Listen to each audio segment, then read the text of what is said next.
On va revenir à la musique avec ce duo PNL, c'est un peu le duo de la rentrée, et un nouvel album qui s'appelle Dans la légende. Natacha Criou nous explique pourquoi.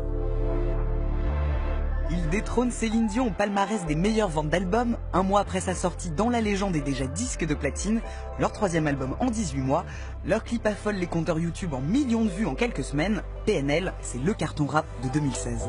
On voyage, je m'en bats les couilles, je suis fire. Je vois que sur une plaquette taille. Je sais pas pourquoi je déraille. Derrière ces trois lettres, on sait peu de choses. Les deux frangins de 27 et 29 ans, originaires de Corbeil-Essonnes, se tiennent loin des médias et des majors. Autoproduit, PNL n'accepte aucune interview, aucune sauf une, pour un journal américain, de quoi bien attiser le mystère. Tu testes, on sort le bras. Je comprends pas pourquoi on comprend pas. Côté musique, ils importent le cloud rap, ou rap atmosphérique. Voix vocodée et nappe électro, PNL ralentit le tempo.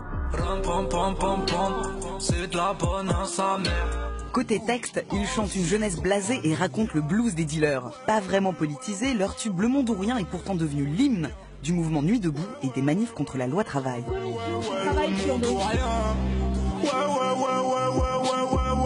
Moi ça me convient. Nouvelle génération de rappeurs, PNL c'est aussi une nouvelle esthétique. Chez eux, pas de grosses voitures ni de filles en string, cheveux longs et gominés, ils cassent l'imagerie gangsta. Je sais pas ce qu'on sera dans 10 ans, mais 10 ans. Et c'est peut-être pour ça que PNL est écouté tant dans les cités que dans les sphères branchées. Je suis seul sur ma planète et je nique tout en disant Hamdoullah dans ma galère. Alors ça vous intéresse l'univers de PNL? Oui, enfin le hip-hop en général, mais c'est justement un mouvement musical où il y a encore une grande liberté, une grande énergie. Je veux dire, et en même temps une totale indépendance. C'est-à-dire ils ont compris, avant même la plupart des maisons de disques d'ailleurs, que le marché du disque, que le rapport à la musique aujourd'hui avait changé. Ils conservent une immense liberté et en même temps ça fonctionne. C'est-à-dire que le lien avec le public fonctionne.